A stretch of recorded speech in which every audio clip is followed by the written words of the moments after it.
เกิดอีกอย่างขึ้นกับซิดพีเคของน้องธิดาลาวโดนแล้วที่นี่ทานผู้ชม FC แฟนคลับไปเฮ็ดให้ผู้ใดบ่ถึกอกบ่ถึกใจเนาะซิดพีเคเป็นอย่างเขาจึงคอมเมนต์มาว่าให้เจ้าแบบนี้สบายดี FC แฟนคลับทุกทานมาพบมาพ่อกันคลิปนี้ยกย่ายไส้สวยออกจากเรื่องเล่าของเสียงวิหกออกจากเรื่องเล่าของบอสนกแล้วก็บอสน้อยอายมาพบมาพ่อกันคลิปนี้ก็เป็นคลิปเรื่องเล่าของบ้านสีวิไลไปมาสองบ้านนี่แหละทานผู้ชมเพิ่มเมื่อแรกนี่อาจจะพาไปเยี่ยมทั้งบ้านน่ะเพชรลำเพิ่นก็เป็นไปได้ปัจจุบันนี้ได้ยินว่าได้เห็นว่าแม่พรพีรดีแต่งเพลงใหม่ให้กับยูทูบเบอร์ชื่อดังที่ไปดับที่ไปจากไปอยู่ที่จอร์เจียท่านผู้ชมเดี๋ยวเอาคลิปนี้สักก่อนมันเกิดเรื่องอีกอย่างขึ้นกับซิดพีเคกันแท้ช่วงวันที่หนึ่งนี่พากันเดินทางซิดพีเคนี่เป็นกำลังลักเฮ็ดให้น้องธิดาลาวสามารถเดินทางไปฮอดเฮือนฮอดซ่านได้ปลอดภัยเฮ็ดให้น้องธิดาลาวไปหาพ่อหาแม่หาพ่อเฒ่าแม่เฒ่าได้อย่างปลอดภัยเนาะแล้วก็มีการถ่ายคลิป โพสต์ลงเป็นตามปกติของยูทูบเบอร์ของผู้ที่ลิ้นสื่อโซเชียลทางออนไลน์นั่นแหละท่านผู้ชมแต่ว่าก็คือว่าหั่นแหละเฮานี่น่ะบ่ว่าเฮาจะเฮ็ดดีซ้ำใดมันก็ต้องมีคนมักและมันก็ต้องมีคนบ่มักเส้นเดียวกันซ่องค่อยคือกันช่วงระยะอาทิตย์ที่ผ่านมาพวกเจ้าเห็นบ่มีแต่คนมาคอมเมนต์สร้างประเด็นอยู่ในช่องเจบ่ลาวเมื่อก่อนนั้นมีแต่คนไปคอมเมนต์อยู่ในใต้ช่องของพ่อผู้ศิวิไลช่องยายรุ่นก็ไปช่องผู้อื่นก็ไปล่าสุดก็มาช่องเจบ่ลาวก็วุ่นกันในช่วง2-3 วันที่ผ่านมาแต่ว่าล่าสุดมานี่ไปที่ช่องของซิดพีเคแล้วเนาะซิดพีเคแล้วแต่บ่ฮู้ว่าเป็นผู้เดียวบ่หรือว่าเขาเจ้า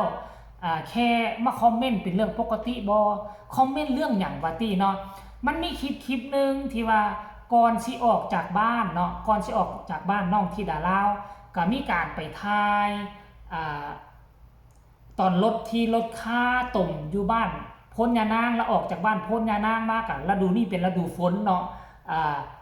ถนนหนทางก็เป็นหลุมเป็นบ่อตามปกตินั่นแหละทั้งซิดพีเคก็บ่มีหยังมากมายนะก็เป็นเพียงแต่เว้ารีวิวไปตามความเป็นจริงเนาะเพิ่นบอกว่าโอ้เป็นหยังน้องปูน้องปลาหยังจักอย่างแหละแล้วก็มีคนบ่พอใจบ่ฮู้เป็นคนลาวคนไทยอันนี้บ่ฮู้คือกันบอกว่า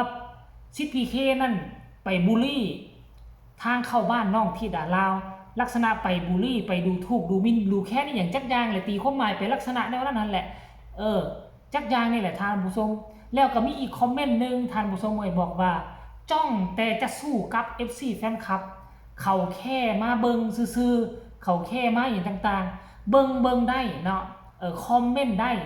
แต่คำคอมเมนต์คำเว้าคำจาน่ะควรจะ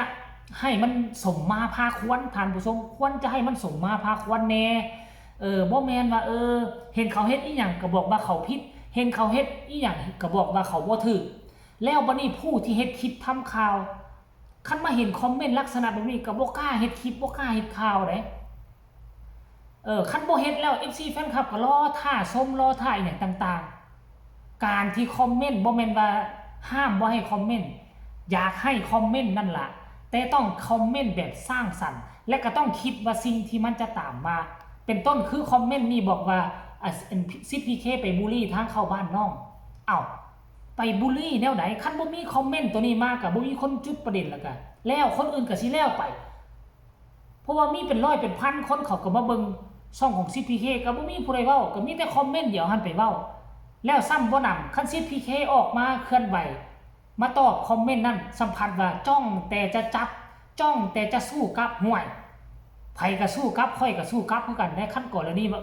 ไปคอมเมนต์แบบมันเสียหายคอมเมนต์แบบอยากสร้างประเด็นดราม่าอยู่ในคลิปของพวกเราไผก็ต้องอยากตอบโต้อยู่บ่อยู่โตสิไปเว้าให้ผู้อื่นได้คนเดียวและสิบ่ให้คนอื่นตอบโต้มันก็เป็นไปบ่ได้เด้ท่านผู้ชมมันก็เป็นไปบ่ได้เพราะฉะนั้นดีมากก็ต้องดีกับเจ้าคอมเมนต์ดีเจ้าของช่องเขาก็ต้องไปกดไลค์กดแชร์คืนเจ้าไปคอมเมนต์ขอบอกขอบใจเจ้าคันถ้าเจ้าคอมเมนต์มาแนวเชิงบ่สร้างสรรค์คอมเมนต์มาในแบบรูปแบบว่า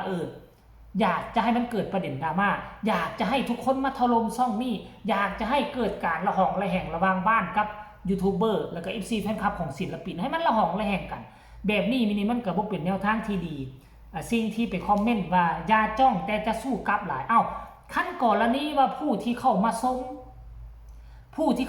มคลิปวิดีโอบ่ไปคอมเมนต์บ่ไปเว้าให้เขาแล้วเจ้าของช่องค่ะเจ้าจะเฮ็ดคลิปออกมาตอบโต้พวกเจ้าเฮ็ดหยังการที่เฮ็ดคลิปออกมาบางครั้งก็บ่แม่นเขาออกมาตอบโต้บางครั้งเขาก็ออกมาแค่อธิบายในคลิปนั้นๆที่ก่อให้มันเกิดประเด็นดราม่าซื่อๆหั่นนะท่านผู้ชมบางทีนี่ค่อยก็เข้าไปฟังทั้ง10PK เพิ่นออกมาเคลื่อนไหวแหละต่อกับคอมเมนต์ 2-3 คอมเมนต์นั่นเนาะท่านผู้ชมก็คือว่าแหละ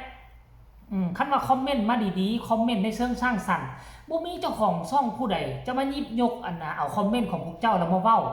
บ่มีเจ้าของช่องใดดอกที่ยกเอาของคอมเมนต์พวกเจ้าแล้วเอามาแขวนให้ FC แฟนคลับทุกคนได้เบิ่งได้ชมกันคันว่าคอมเมนต์แบบดีๆได้ท่านผู้ชมนะแต่ว่าก็คันคิดในอีกรูปแบบนึงก็สิว่ากลายเป็นซีซันซะคันกรณีว่าบ่มีผู้มาคอมเมนต์ลักษณะแบบนี้มันก็สิบ่เป็นสีบ่เป็นสันท่านผู้ชมมันก็สิบ่เป็นสีบ่เป็นสัน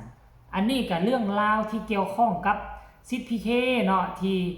ที่เกิดขึ้นหั่นแหละมันบ่แม่นประเด็นดราม่าใหญ่โตมโหฬารดอกค่อยเห็นแล้วค่อยก็รู้สึกว่า10PK ออกมาตอบ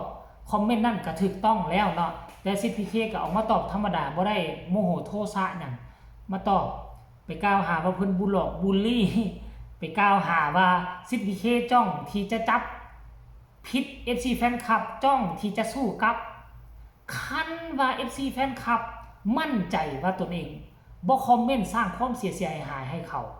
บ่เว้าดูหมิ่นดูถูกเขา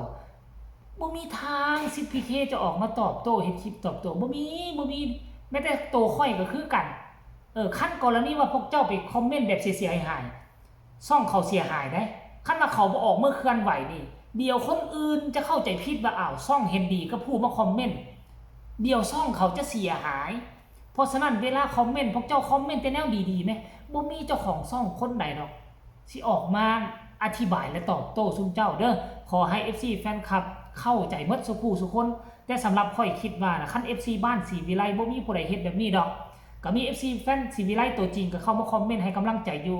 เขาบ่แม่น FC บ้านศรีวิไลบ่แม่น FC บ้านเฮาคันเป็น FC บ้านเฮานี่บ่มีทางสิเฮ็ดแบบนี้ดอกซั่นเด้ท่านผู้ชมเนาะอันนี้ก็เอามาแลกเปลี่ยนบทเรียนนำกันเด้อ 10PK ก็สู้ต่อไปคอมเมนต์ซ้ำนั่นมันบ่พอสะเทือนจิตใจเฮาดอกก็อย่างน้อยๆมันก็กลายเป็นซีซันอีกอย่างนึงก็แล้วกันเด้ออดทนสู้ต่อไปเดี๋ยวความประสบผลสำเร็จมันก็สิอยู่ทางหน้าของ 10PK ดอกดูแลน้องๆต่อไปอีกจักปี2ปีบางทีก็สิโด่งสิดังตามกันไปหั่นละสำหรับคลิปนี้ก็ขอฝากฝังเอาไว้อีกคลิปนึงก็แล้วกันสำหรับ FC แฟนคลับของบ้านศรีวิไลผู้ใดเห็นแล้วอยากส่งกำลังแห่งใจให้ 10PK ก็สามารถเข้าไปเบิ่งที่ช่อง 10PK ได้หรือจะใช้พื้นที่ช่องจีเบาลาวส่งกำลังใจก็สามารถคอมเมนต์มาได้ทางใต้คอมเมนต์ขอคนละ1ไลค์1แชร์เช่นเก่าเช่นเคย